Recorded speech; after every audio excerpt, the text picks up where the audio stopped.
कल दीपोत्सव में त्रेता युग के दौर में वापस आते दिखी अयोध्या। विमान से भगवान राम के आगमन पर की गई पुष्प वर्षा। राज्यपाल, मुख्यमंत्री समेत गणमान्य लोगों ने की भगवान राम की अगवानी।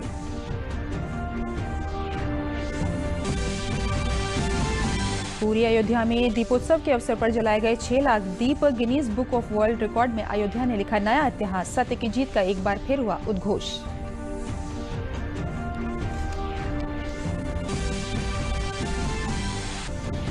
फिजी की उपसभापति वीना भटनागर ने बताया, अपने को भारत का वंशज कहा। राम के कारण प्रगाढ़ है फिजी और भारत के संबंध। राज्यपाल ने की कार्यक्रम की सराहना।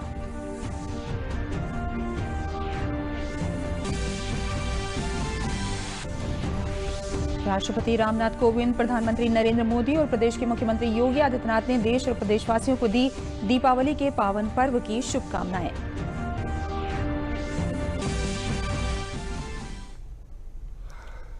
नमस्कार, मैं हूं तरन्नुम रिजवी। आप सभी को दूरदर्शन परिवार की तरफ से दीपावली के पावन पर्व की हार्दिक शुभकामनाएं। और अब समाचार विस्तार से।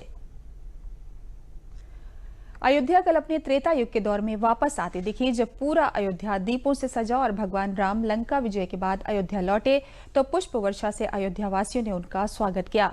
हेलीकॉप्टर से अयोध्या में पुष्प वर्षा की गई। भगवान राम की आरती करने और मर्यादा पुरुषोत्तम का राज्याभिषेक करने के लिए राज्यपाल आनंदीबेन पटेल और मुख्यमंत्री योगी आदित्यनाथ समेत फिजी के उपसभापति वीना कुमार भटनागर और मंत्रिमंडल के सहयोगी तथा साधु संत उपस्थित थे। मुख्यमंत्री ने इस अवसर पर अपने संबोधन में कहा कि भारतीय संस्कृति बिना राम के अधूरी है। बिना राम को स्थापित किए हुए भारत के सांस्कृतिक पक्ष को हम परिभाषित भी नहीं कर सकते हैं। अयोध्या में आयोजित हो रहे भव्य दीपोत्सव की भगवान राम के वनवास लौटने पर अयोध्या में दीपोत्सव का आयोजन किया गया था, जिसे हम अब दिवाली के रूप में मनाते हैं।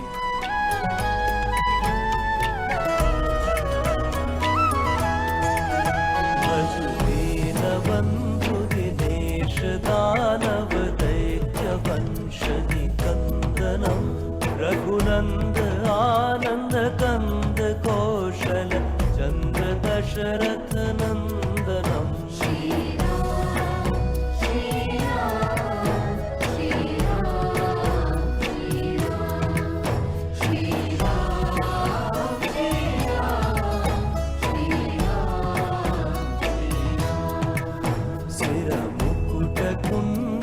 तिलक चारु दारु अंग विभूषणम आजारो भुज शर चाप धर संग्राम जित कर दूषणम। दीपावली का त्योहार मनाना आज एक सनातन लोक प्रथा है। इसी लोक प्रथा को जीवंतता प्रदान करने का नाम दीपोत्सव है। दीपोत्सव अयोध्या का एक विशेष पर्व है।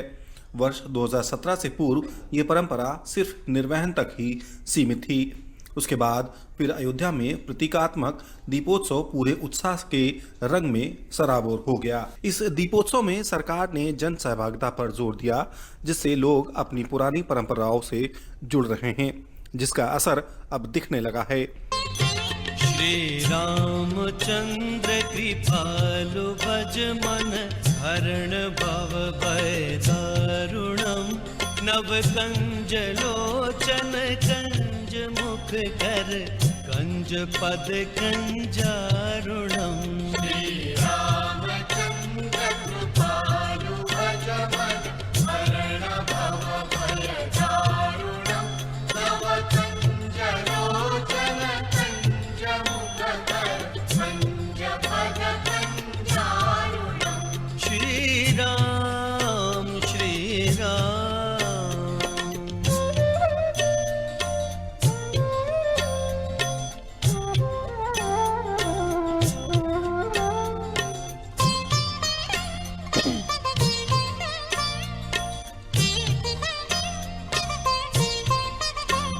गंधर्प अगणित अमित छवि नवनील नीरज सुंदरम।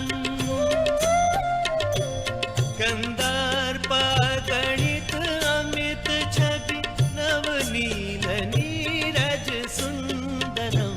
गंधर्प अगणित अमित छवि नवनील नीरज सुंदरम। पट पीत मानहु सुतावरम्। भारतीय राजनीति की तलाश उस समय समाप्त हो गई जब भगवाधारी एक योगी उत्तर प्रदेश की गद्दी पर विराजमान हुए। सनातन संस्कृति के साथ पले बढ़े योगी ने सूनी अयोध्या में भी रंग भरने का निश्चय किया।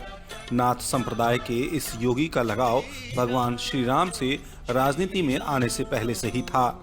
इस गद्दी के महंत दिग्विजयनाथ हों, महंत अवैधनाथ हों या महंत योगी आदित्यनाथ हों, सभी ने भगवान राम की नगरी के वैभव को पुनर्स्थापित करने का प्रयास किया है। जहां अभी मर्यादा पुरुषोत्तम भगवान श्री राम के राज तिलक का कार्यक्रम यहां पर पूज्य संतों के सानिध्य में, उनके मार्गदर्शन में पूरी भव्यता और दिव्यता के साथ संपन्न हुआ है, वहीं केंद्र और प्रदेश सरकार की अनेक योजनाओं, लगभग 226 करोड़ रुपए की योजनाओं का आज यहां पर लोकार्पण और शिलान्यास करके अवधपुरी को मर्यादा पुरुषोत्तम भगवान श्री राम की अवधपुरी के रूप में बदलने के उस संकल्प के हम सब साक्षी बन रहे हैं। भाइयों बहनों, अवधपुरी के बारे में मर्यादा पुरुषोत्तम भगवान श्री राम ने स्वयं भी कहा कि यद्यपि सब वैकुंठ वखाना, वेद पुराण विदित जुग जाना, अवधपुरी सम प्रिय नहीं सोवो, यह प्रसंग जानो को जन्मभूमि पुरी सुहावनी, उत्तर दिशि वह सरजू पावनी, जास मत जनते बिनहि प्रयासा, मम समीप नर पावहि बासा। आज अयोध्या में एक बार फिर त्रेता युग वापस होता दिख रहा है। इसके पीछे भारतीय राजनीति के दिग्गज नेताओं और संतों का वह समागम है जिसने सूनी अयोध्या की विरासत को एक बार फिर स्थापित किया है। अंग्रेज और मुगल जानते थे कि भारतीय संस्कृति और इतिहास को समाप्त किए बिना भारत को जीता नहीं जा सकता। इसलिए उन्होंने बार बार सनातन संस्कृति को छिन्न भिन्न करने का काम किया।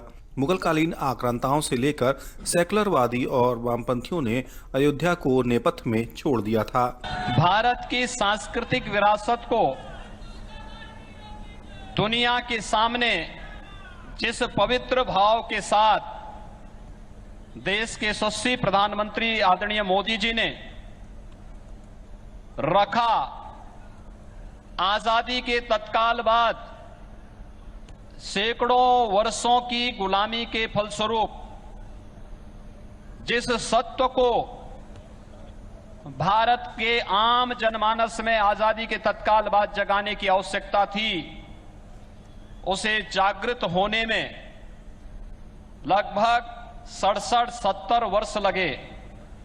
लेकिन आज पूरी दुनिया भारत के इस सांस्कृतिक गौरव का आभास कर रही है और वह गौरव का आभास अयोध्या में भगवान राम के 14 वर्षों के वनवास के बाद अयोध्या आगमन की स्मृति में दीपोत्सव का यह कार्यक्रम हो, या फिर काशी में देव दीपावली और काशी के भौतिक और आध्यात्मिक उन्नयन के लिए किए जा रहे प्रयास, प्रयागराज का कुंभ हो, या योग की विरासत को पूरी दुनिया के सामने भारत के ऋषि परंपरा के प्रसाद के रूप में आम जन के लिए उसे पूरी प्रतिबद्धता के साथ अंगीकार करने का वह प्रयास, हम सब इससे कभी भी अपने आप को अलग नहीं कर सकते। अयोध्या में 6 लाख दीप प्रज्वलित कर विश्व में एक कीर्तिमान मनाया गया है। पूरी अयोध्या से अंधेरे के खिलाफ उजाले की लड़ाई, अन्याय के खिलाफ सत्य की जीत का उद्घोष हुआ। जब राम धुन के साथ मां सरयू की आरती हुई तो ऐसा लगा कि मानो लंबे समय से धीरे धीरे बहती मां सरयू की मनोकामना पूर्ण हो गई है। निर्मल नीर को लंबे समय से ये अपेक्षा रही है कि रघुकुल में कोई तो ऐसा होगा जो एक बार अयोध्या के गौरव को पुनर्स्थापित कर सकेगा। सनातन धर्म का कोई शासक ऐसा निकलेगा जो भगवान राम की विरासत को संभालेगा। इसके लिए भी प्रकृति ने शायद प्रधानमंत्री नरेंद्र मोदी और योगी आदित्यनाथ को चुना है। ये अयोध्या को पुनर्स्थापित करने के लिए और भारतीय संस्कृति के गौरव को दुनिया के सामने ला रहे हैं।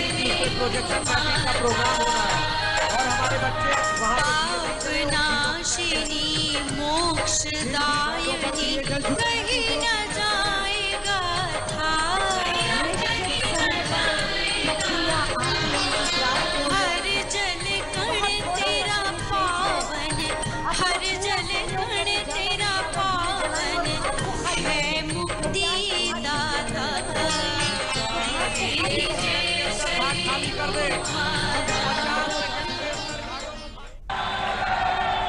भाइयों बहनों, राम की परंपरा पर हम सबको गौरव की अनुभूति होती है और सचमुच जब हम अयोध्या की बात करते हैं तो राम राज्य हमारे मनोमस्तिष्क में स्वतःस्फूर्त भाव के साथ आता है। राम राज्य शासन की एक ऐसी व्यवस्था जिसमें जाति, मत, मजहब, संप्रदाय, क्षेत्र, भाषा के आधार पर किसी के साथ भेदभाव न हो, जहां पर तीनों प्रकार के तापों यानी तीनों प्रकार के दुखों के लिए कोई जगह न हो, आदि दैविक हो, आदि भौतिक हो या आध्यात्मिक हो, तीनों प्रकार के दुखों के लिए जहां पर कोई जगह न हो, ऐसा राज्य ही राम राज्य कहलाता है।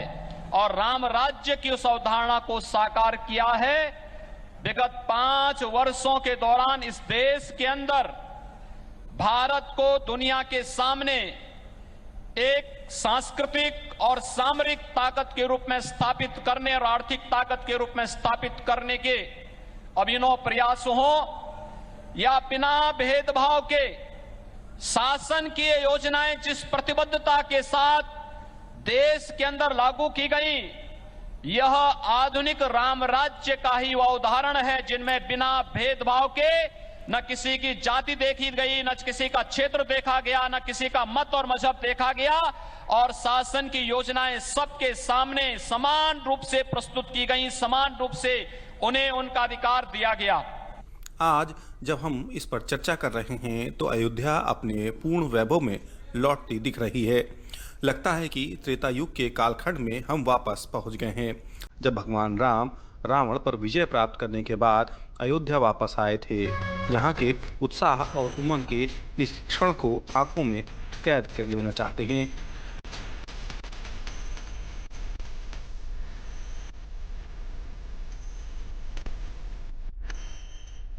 इस भव्य दीपोत्सव के अवसर पर राम जी की पीढ़ी और अयोध्यापुरी में 6 लाख से अधिक दीपोत्सव के इस कार्यक्रम में सहभागी बनने के लिए आप सबको मैं हृदय से बधाई देता हूं, अपनी शुभकामनाएं देता हूं। यह दीप से दीप जले, अंधकार के खिलाफ, अन्याय के खिलाफ, अत्याचार के खिलाफ, अराजकता के खिलाफ, भ्रष्टाचार के खिलाफ, आतंकवाद के खिलाफ आदरणीय प्रधानमंत्री जी की उस लड़ाई में हम सबको एक नए संकल्प के साथ आगे बढ़ेगा। इस विश्वास के साथ आप सबको मैं दीपोत्सव और दीपावली की हृदय से बधाई देते हुए अपने अतिथियों का हृदय से अभिनंदन करता हूं। जय जय श्री राम। आज जहां भगवान राम का प्रतीकात्मक रूप से अयोध्या वापसी पर स्वागत किया गया, वहीं लेजर लाइट के माध्यम से भगवान राम के व्यक्तित्व और कृतित्व पर प्रकाश भी डाला गया। राज्यपाल और मुख्यमंत्री समेत मंत्रिमंडल के सहयोगियों ने आज मां सरयू की पूजा अर्चना की। लिए 14 वर्ष का वनवास। राजा दशरथ व्यथित हो गए, शरीर से जैसे किसी ने प्राण ही निकाल दिए, पर राम आज्ञाकारी थे। सीता और लक्ष्मण ने भी प्रभु के साथ वनवास काटने का निश्चय किया।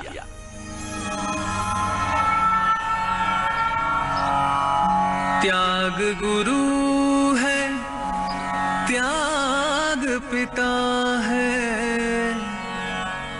त्याग धर्म जीवन का राजसी वैभव को त्याग उन्होंने साधारण वनवासियों की तरह 13 वर्ष व्यतीत किए।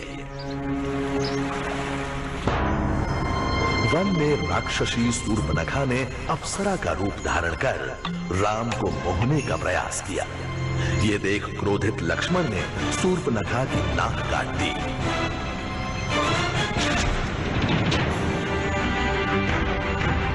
रोती बिलखती शूर्पणखा इस घटना का विवरण करने पहुंच गई अपने भाई के पास लंका नगरी में।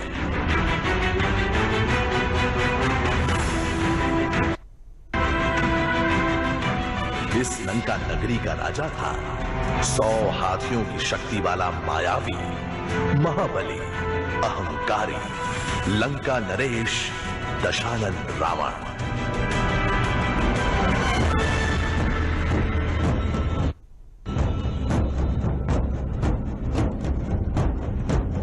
क्रोध की आग में जलते दशानन रावण ने प्रतिशोध लेने का निश्चय किया।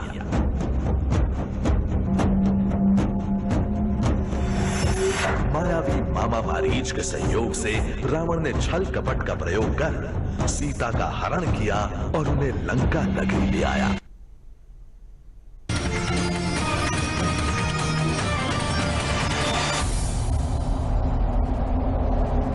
पूरा हुआ 14 वर्ष का वनवास और अयोध्या में शुरू हुआ राम राज्य। हर्षोल्लास से किया प्रजा ने राजा का स्वागत और हनुमान ने किया स्वयं को राम के शरणागत। जय श्री राम। दशरथ नंदन श्री राम की, दशरथ नंदन श्री राम की, दशरथ नंदन श्री राम की।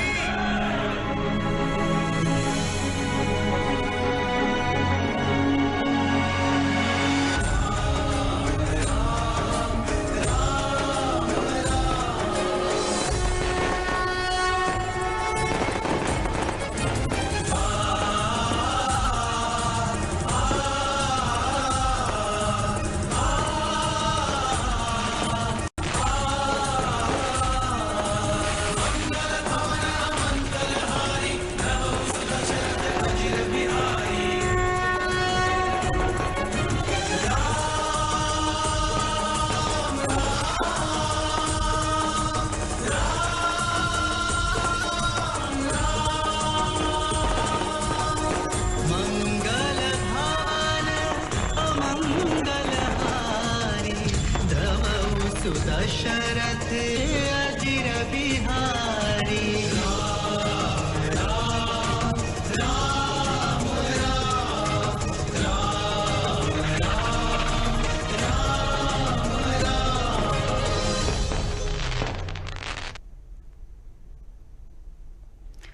अयोध्या में जहां चारों तरफ भगवान राम का गुणगान हो रहा था, वहीं फिजी की अतिथि वीना कुमार भटनागर उपसभापति ने भारत और फिजी के रिश्तों को प्रगाढ़ बताते हुए कहा कि राम के कारण संभव हो पाया है।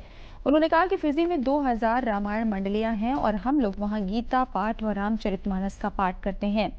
उन्होंने कहा कि फिजी में बसा हर भारतीय अपनी मृत्यु से पहले इस मिट्टी को प्रणाम और नमन करना चाहता है। आज का ये उत्सव भगवान राम की संस्कृति को स्थापित करने का उत्सव है, जो कई देशों को एक संस्कृति से जोड़ता है। राज्यपाल आनंदीबेन पटेल ने कहा कि निश्चित रूप से ही ऐसा त्रेता युग में भी रहा होगा, जब भगवान राम लंका विजय के बाद वापस आए थे।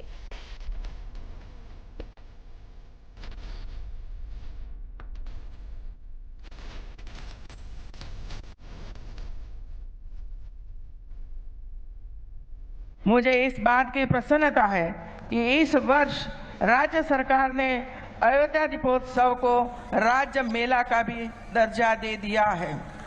जहां तक मर्यादा पुरुषोत्तम भगवान श्री राम का संबंध है, तो यह केवल आस्था तक ही नहीं सीमित है, बल्कि उनका आदर्श जीवन समस्त मानव जाति के लिए प्रेरणा का स्रोत है। श्री राम के आदर्श जीवन के अनुरूप जीवन व्यतीत करके निश्चय ही साधारण मनुष्य की महापुरुष बन सकता है। श्री राम के बहुआयामी आदर्श जीवन का हर पक्ष एक ऐसा अद्भुत प्रकाश स्तंभ है, जिससे मानवता सदैव प्रेरणा प्राप्त करती रहेगी। भगवान राम श्रद्धा और आस्था के पात्र हैं। भगवान राम ने अनेक उदात्त उदाहरण प्रस्तुत किए हैं जो समाज के लिए अनुकरणीय है। उन्होंने शबरी के झूठे बेर स्वीकार करके समाज में ऊंच नीच का भेदभाव की भावना को नकार दिया है कि आप सबके सहयोग से ही राम राज्य की स्थापना एक बार फिर से होगी इस अयोध्या में। ये मेरा पूर्ण विश्वास है। मेरी शुभकामनाएं हैं, हार्दिक शुभकामनाएं हैं आप सभी के साथ कि राम राज्य वापस आएगा, जरूर लौटेगा। मैं फिजी द्वीप से हूं तो क्या हुआ, मैं आप में से एक हूं, क्योंकि हमारे पूर्वज यहां से ही थे। हमारे पूर्वज यूपी बिहार से फिजी गए थे। मैं उन्हीं की संतान हूं, इसीलिए मेरा कनेक्शन, मेरा रिश्ता आप सबसे है। मुझे पराया मत समझना, मैं भी आप ही की तरह आप में से एक हूं, क्योंकि हमारे पूर्वज, हमारी जड़ें भी यहीं पर है। अच्छा लगा आप लोगों ने इतना प्यार दिया, इतना मान सम्मान इज्जत आपने बख्शी, इसके लिए कोटि कोटि बारंबार हम प्रणाम करते हैं। कहते हैं ना कि होइए वही जो राम रचि राखा, तो ये प्रभु श्री राम की ही कृपा से हम आज यहाँ पर आए हुए हैं और अपने देश की थोड़ी बहुत जो जानकारी आपको दे रहे हैं। वहाँ के जो हर हिंदुस्तानी है, जो भारतीय मूल के जो लोग हैं, इंडो फिजियंस है, हमारे यहाँ पर लगभग तकरीबन 2000 रामायण मंडलियां हैं। घर घर में रामायण पाठ होती है। हर मंगलवार को हम लोग रामायण का पाठ करते हैं, रामनवमी मनाते हैं, दिवाली मनाते हैं, हर गीता पाठ करते हैं, भगवत करते हैं। तो श्रद्धा, भक्ति और भाव हमारे रोम रोम में बसी है, जैसे आपके हृदय में।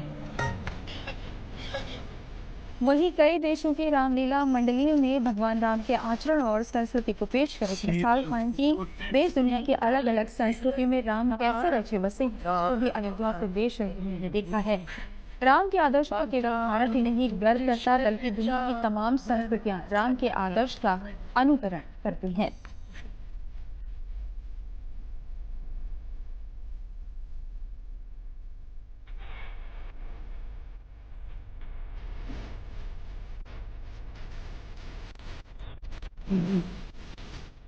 हेलो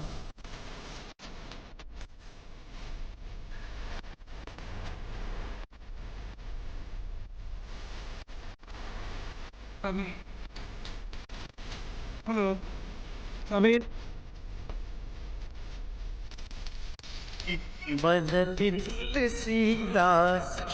माइक ले लीजिएगा।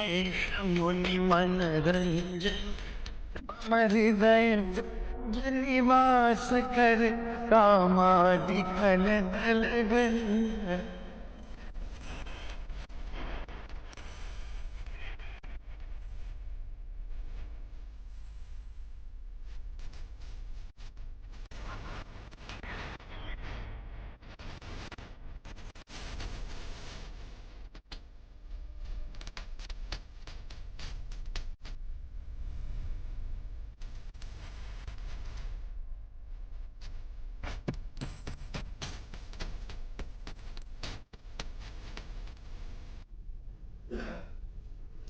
राष्ट्रपति रामनाथ कोविंद ने देशवासियों को बुराई पर अच्छाई की जीत के त्योहार दीपावली की शुभकामनाएं दी हैं।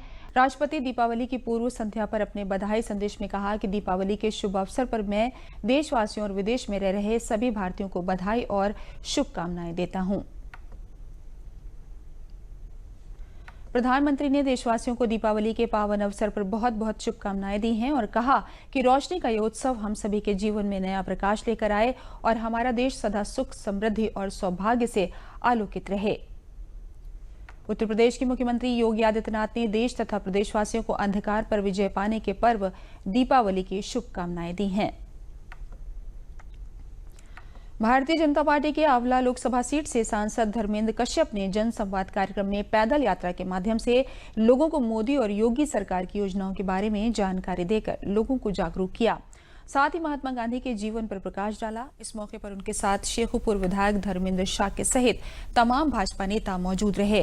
उन्होंने कहा कि देश के प्रधानमंत्री नरेंद्र मोदी जी ने गांधी जी की 150वीं जयंती के मौके पर सभी सांसदों को निर्देशित किया है कि इस यात्रा के दौरान लोगों को जागरूक करें कि हमारे देश में पानी कैसे बचे, पॉलिथीन से मुक्ति कैसे मिले, पेड़ पौधे कैसे लगाए जाएं। इसी को लेकर हम गांव-गांव जाकर जन संवाद यात्रा कर रहे हैं। साथ ही हम प्रधानमंत्री जी के संदेश को जन जन तक पहुंचाने के लिए यात्रा का आयोजन किया जा रहा है। उद्देश्य है लोगों में चेतना पैदा करना, लोगों को जागृत करना। प्रधानमंत्री जी गांधी जी के उस संकल्प को आगे बढ़ाना चाहते हैं। 150 वर्षगांठ चल रही है गांधी जी की, तो हमारा देश स्वच्छ कैसे हो, हमारा देश प्लास्टिक मुक्त कैसे हो, हमारे देश में पानी कैसे बचे, हमारे देश में पेड़ कैसे लगे, इन सारी चीजों को देने के लिए जो जन संवाद है गांव-गांव जाकर के यात्रा के माध्यम से प्रधानमंत्री जी की बात को आगे बढ़ाने का काम हम कर रहे हैं और इसीलिए यात्रा का कार्यक्रम रखा है।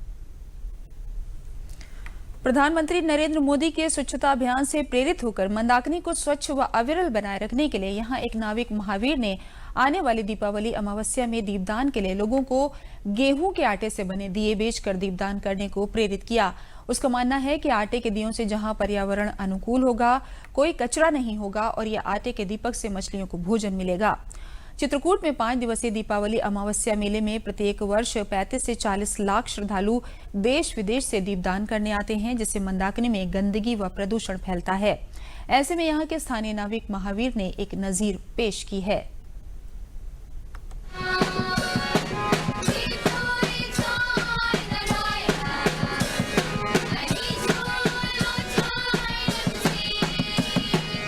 कि ये जो भी भक्त आए, श्रद्धालु आए मां मंदाकिनी गंगा में, केवल गेहूं के बने आटे से ही दीपदान करे, जिससे हमारी गंगा स्वच्छ रहे, स्वच्छ पर्यावरण रहे। और मैंने माननीय प्रधानमंत्री नरेंद्र मोदी टीवी में देखते हैं कि वो जो भाषण देते हैं तो केवल स्वच्छ गंगा, स्वच्छ भारत, स्वच्छ मिशन, इसके तहत। और मैंने ये विचार किया कि अगर हमारे प्रधानमंत्री मोदी जी ऐसा कह रहे कर रहे तो हम लोग न क्यों न जागरूक हों। और मैं जो भी अपने बोट में भक्त श्रद्धालुओं को लेकर जाते बोटिंग कराने, उन लोगों से भी यही बताते हैं कि देखो आप लोग ये गंगा को बचाने के लिए ये गेहूं के आटे से बने दीपक को ही दीपदान करना। देखिए, आप सभी जानते हैं कि यहाँ चित्रकूट में जो दीपावली का उत्सव है, दीपावली का त्यौहार है, ये बहुत ही बड़ा त्यौहार है और लाखों की संख्या में यहाँ लोग आते हैं। और इस बार तो सोमवती अमावस्या भी पड़ रही है उसी समय, और यहाँ जो भक्त आते हैं वो दीपदान करते हैं, मंदिरों पे करते हैं और जो पवित्र मंदाकिनी नदी है उसमें भी करते हैं। आमतौर पे हर साल लोग जो है प्लास्टिक के दोने में रख करके जो है उसको दीपदान करते हैं। हम और DI साहब यहाँ खड़े हैं, इन सबका निरीक्षण कर रहे हैं आज, और ये जिला प्रशासन को भी और जो यहाँ के भक्त हैं उनको भी हम लोग अपील कर रहे हैं कि इस बार प्लास्टिक का प्रयोग न करें और प्लास्टिक के पात्र में रख के दीपदान न करें। और इस दिशा में जो इस नाविक ने दिखाए हैं दिए आटे के, एक बड़ा अभिनव प्रयोग है और इसको प्रोत्साहित करने की जरूरत है। उसका ये प्रयास बहुत ही सराहनीय है। अंत में प्रमुख समाचार एक बार फिर। कल दीपोत्सव में त्रेता युग के दौर में वापस आती दिखी अयोध्या। विमान से भगवान राम के आगमन पर की गई पुष्प वर्षा। राज्यपाल, मुख्यमंत्री समेत गणमान्य लोगों ने की भगवान राम की अगवानी।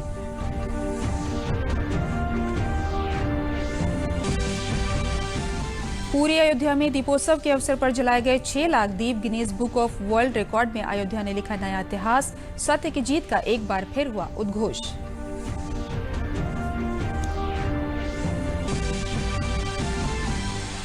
और फिजी के उपसभापति वीना भटनागर ने बताया, अपने को भारत का वंशज कहा। राम के कारण प्रगाढ़ है फिजी और भारत के संबंध। राज्यपाल ने की कार्यक्रम की सराहना। राष्ट्रपति रामनाथ कोविंद, प्रधानमंत्री नरेंद्र मोदी और प्रदेश के मुख्यमंत्री योगी आदित्यनाथ ने देश और प्रदेशवासियों को दीपावली के दी पावन पर्व की शुभकामनाएं।